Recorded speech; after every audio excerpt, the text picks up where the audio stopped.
guys, welcome to today's video. In today's video, we'll continue our alternate rise of civilization, which basically the series takes place after the fall of our own civilization, and a new civilization has rose 2.0. With exploration being taken out in Asia now, as the various countries are now starting to send explorers into this area, which is pretty interesting, with explorers being sent over here. Basically, the Great Asian Exploration, we can call this part. Even though most of Asia is discovered, probably, already. But with Japan moving up into here, but then they continue following the coast, but very closely as, well. And as you know, the temperatures are too cold up there, so they don't continue up. With this, country exploring into here, eventually most of the Asian flat areas are discovered, including the Gobi Desert somehow. But anyways, that's it. It was somehow discovered, I guess you could say. With this empire moving up the coast, as that's what its leader wants to do. But still also sends people to take over these islands. And so he wants to take over the area of this water. With the nation managing to take a lot of it, as they then go close to the coast, they basically hug the coast here, as they couldn't go any further north for some reason, because it's too cold. It's basically, but do they call it cold? Who knows? With a great age of expansion for this empire happening, and them managing to expand quite decently into these newly discovered lands. But it'll take a while. With another European nation being invaded. This time it being this purple country. Eventually it goes this nation invades it, and this nation's having success with its invasions. It's a very imperial government, and this country, the Orange Country, also takes advantage of the situation to expand. As you know, that nation's taking away countries in this area. But let's do some expansion in Africa, because we haven't been focused on Africa much, except the fact one of the nations collapsed. Well, two, so far. Most of the coastal countries haven't fallen yet. With expansion being made in this area of Africa, also down in this area, what they know gets bigger. But they haven't discovered Madagascar yet, surprisingly, or Ireland. Even surprisingly. But basically, as you can tell, this is in real life how, the Sahara was mostly unknown what was there. What was known about, but not what was there, because it couldn't easily be explored. With this blue nation deciding expansion is what it wants to do. I guess it didn't learn a lesson from the nation it left. Rapid expansion is not a good idea. But they actually did, so they stop eventually.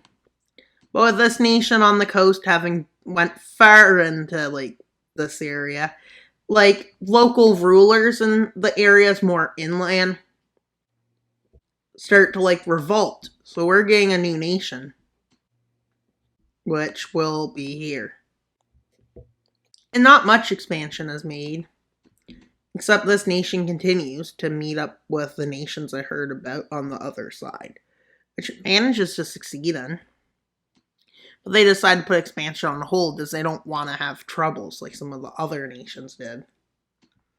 Now, this nation that left that yellow nation when it was a much bigger and mightier empire expanding further in to Asia, along with this coastal purple empire, decides to expand further inland, as they want to secure more land, and more lands is better, but too much lands is worse, if that makes sense. With this country that only lost one state to a rebellion, or so on, now moves up here. With this aqua green team having is in like rapid expansion as they have a lot of money right now and are very prosperous.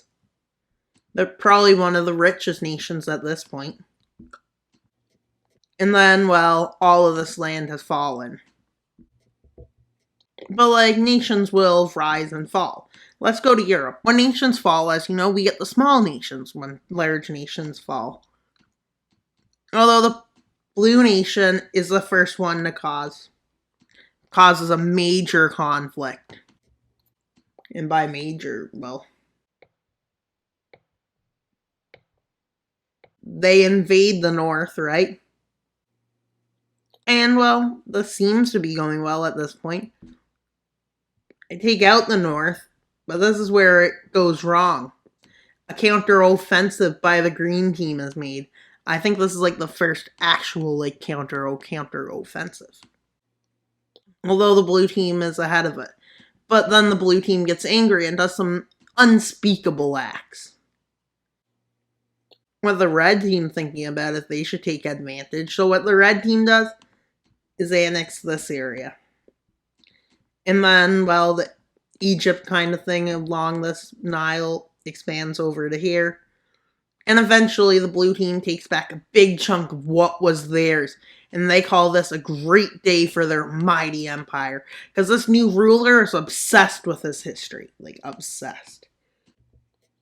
So more of Egypt is discovered. What would be Egypt, but like, obviously it's not. And so they move and get larger, which is always great. I don't think this episode's going to be as much about collapsing as it is about rising. In the beginning of conflicts, well, a new group of people with different ideas than the rest of the world form a nation over here. This is a group of people that abandoned their homeland, which a lot of people that lived here moved all the way here and formed a nation. Why would they want to go form a nation in the middle of freeze to death? I don't know, but they did. But they did, basically, is what the story comes down to. And well, the unknown, it's hard to expand towards because nobody knows what's up there. But like, as we can tell, their nations are rising. Some nations are falling, but most nations, but in today's video, they're mostly rising. Like, that nation is getting a bit big, considering where it should be. With the nation of this color expanding all the way up to here. Like, it seems like everybody's just expansionist at this point. But the big nation we see formed, will it continue in the next episode or will it fall? And that's all for today's video. Please like, subscribe, and comment. But not until tune into the next video. Bye, guys!